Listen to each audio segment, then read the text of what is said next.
They say beauty is in the eye of the beholders.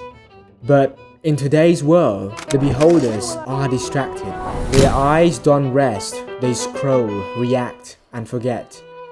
These days we have 24-hour news.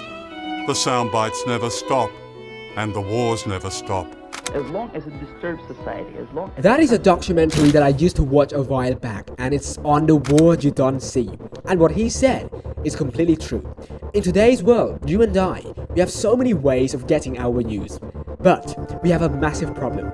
And the problem is that government and nation want to dress themselves as being good. So there are narratives to achieve that goal. And then it's not just one narrative, it's multiple narratives. Because the moment they publish one, we want to fact check it. They move on to the second one, the third one, the fourth one. The cycle keeps on repeating. And it's made worse with today's journalism. Journalism today is about chasing algorithm benefits. It's about being the first to publish something. And then it's coupled with the fact that in today's society, you and I, we live in a world where attention span has never been shorter. So what will we get? Well, this is the result of the combining three factors. Since the government cannot follow public opinion anymore, public opinion must follow the government.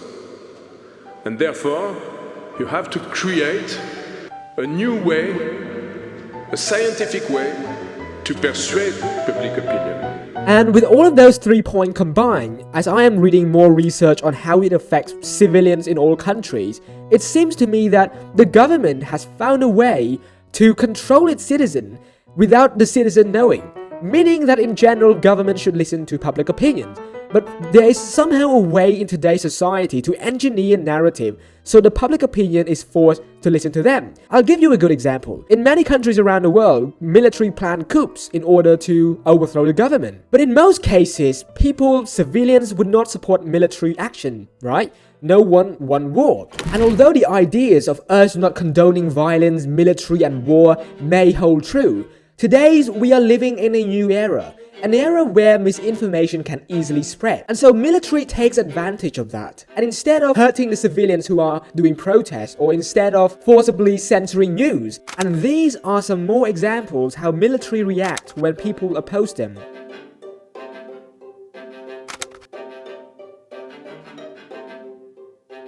But today, in 2025, the Thai military deploy a new method.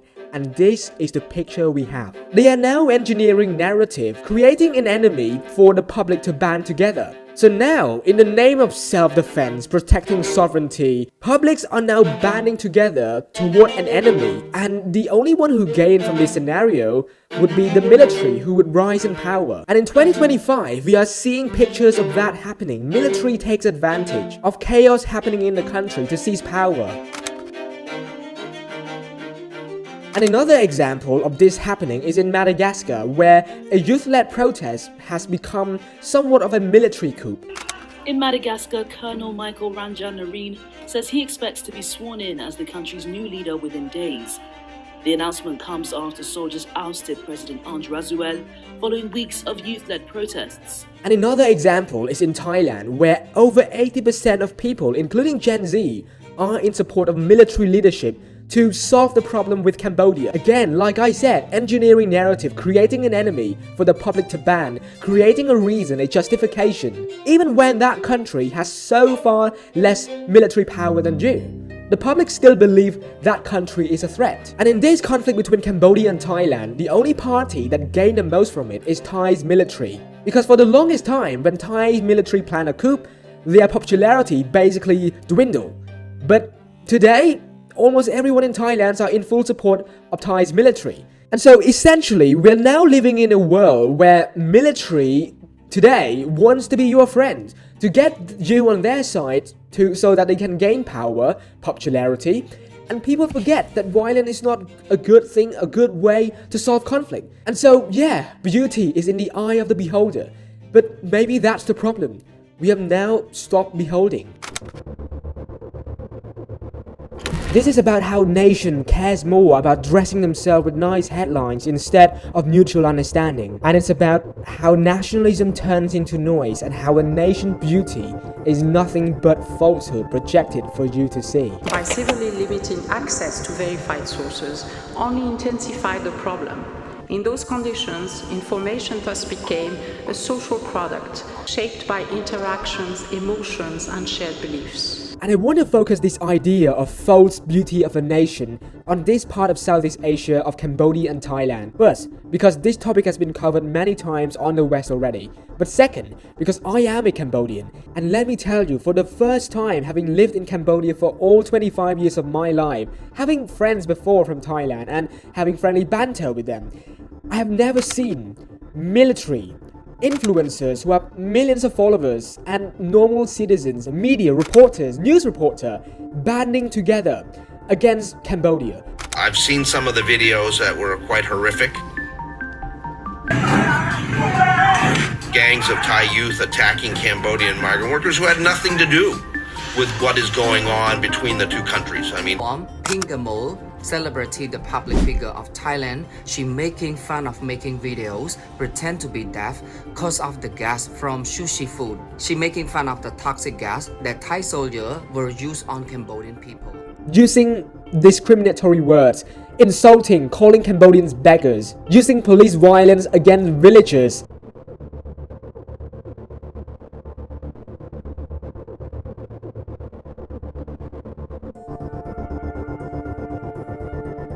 And now launching indiscriminate bombings, killing civilians. And Thailand claim all of their bombings protect their sovereignty. Based on the attempt to safeguard the national sovereignty, protect national interests, and for the well-being of the Thai people. All targets that were selected for the strike all the military purposes. No civil atrocity were aimed for, and we would like So tell me, how is bombing near civilian area, near school, 80 kilometers into another country, defending Thai sovereignty? How is bombing area far away from the border conflict, protecting Thai sovereignty? All of that are either overshadowed by newer narrative, or they are just flat out ignored. And I've never seen that happen ever in my life. And somehow, at the end of the day, Cambodia is the one who is at fault, and Thailand is a nation representing A, B, and C.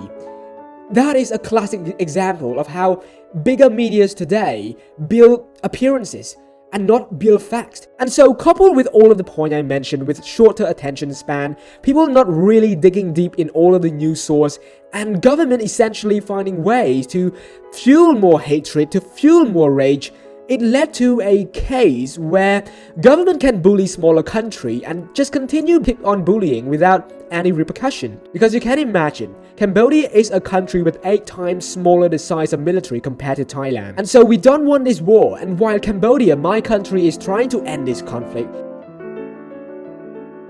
Thailand, even after the ceasefire, you can check, they have been continually pestering people at the borders and trying to provoke Cambodia to continue the war. But they received no repercussion. On the front page, their appearance, their beauty seems almost too good to be true. They call for self-defense when they make threat to a country smaller than them. They use police violence against villagers at the border, saying that they are trying to protect their sovereignties but attacking unarmed villagers. And almost 70 days after the ceasefire has been agreed, today, they have not released the 18 soldiers that have been captured unlawfully. Which, by the way, when the soldiers were captured, it was during the time when the ceasefire was agreed. No Thai soldier got killed, but a Cambodian soldier during that time got killed, and the rest were captured as prisoners of war.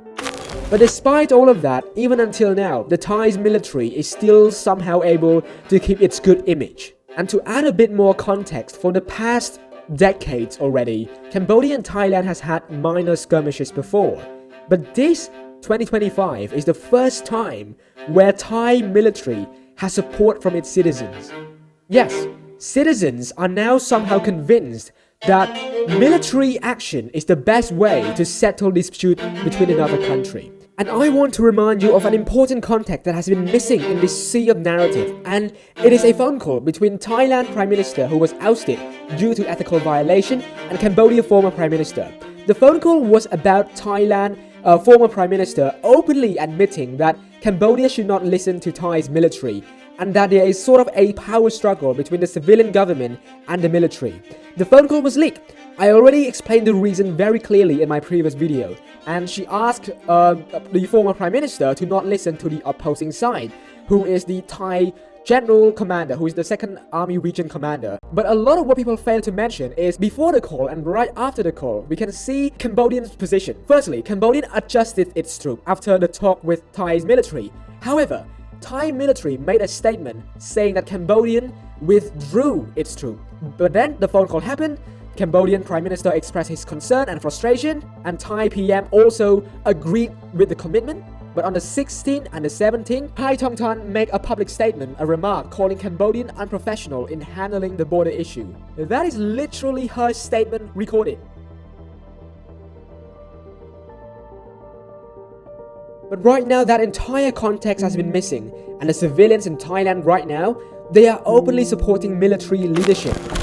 Okay, on the topic of military leadership, I just want to inject a bit of context because you might be asking me, why does Thailand citizens support the military? And that's exactly what I was thinking. I already made a video about it, but Thailand, for the last 1 century, it has always been about the monarch, the king, ruling over the armed force, the military. And so it's in a very weird position where it shouts democracy, but whenever one party, the civilian government, gain popularity, there is a conflict of interest, and that is why we see a military coup succession rate of over 60% in Thailand. And what makes it worse than a military coup is the fact that children have to learn nationalistic agenda, enroll in military programs since they were very young. Here, schools across Thailand will teach history as a main subject to instill the youth with pride in their own country and to preserve Thai heritage. This has sparked questions as to whether the government move has a hidden agenda.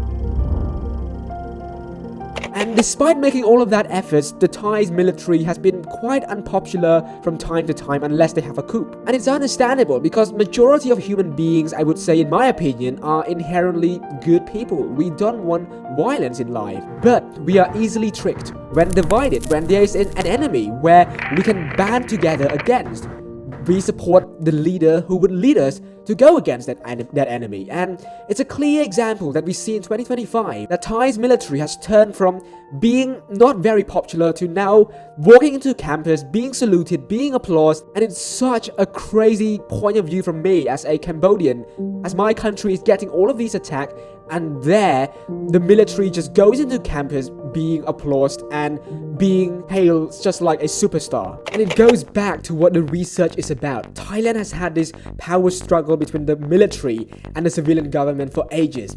So if the military suddenly go to the Gen Z, the people that let me take power, do you think they would agree? No. And so to make the public opinion listen to them, they have to engineer all of these using social science. And the fact that Thailand has this idea since they were young about Cambodia, about neighboring countries, it's very easy. And that is why we see these ugly pictures of almost racism, of discriminations, not just from normal citizens, but from media, influencers, reporters from Thai who have these bad and negative outlooks toward Cambodia. And somehow we are also human like them, but they think that we are bad. And even their influencers, those who people look up to with millions of followers, use bad words, discriminatory words, as well as attempting to rent out a poop truck to spray at villagers. Influencers doing that. Cambodian legal experts are raising serious concerns over Thailand's proposal to unilaterally cancel the 2000 Memorandum of Understanding, warned that Thailand's withdrawal would breach its obligations and could lead to diplomatic fallout or even sanctions. MOU agreement that has been signed and agreed by both countries lasted for more than 2 decades, and now getting a campaign to get it revoked based on a popularity vote with no consent by another party that signed with you. And guys, those are just a small part among a bigger sea of narrative and stories that has happened in the past couple of months. You can go and check below. But essentially, Thailand suffered no repercussion.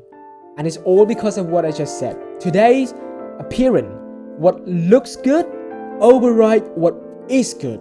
So I want to end this video on a very short note, and I am a Cambodian. I'm an ordinary citizen. I have lived here for all 25 years of my life, and I do know there are problems in Cambodia, but I also see solutions being offered to solve those problems. Problems that exist in Cambodia are the same as problems that exist in other countries. And so what I just shared earlier, whether you believe me or not, let me just give you a very simple analogy. Talking about Cambodian safety, you can check Google map reviews, you can check vlogs on YouTube. You can see Cambodia is a safe place because you check it. You review what is happening through other humans, not because of the news telling you to believe it, because of human-to-human interactions, seeing how other humans interact with a country.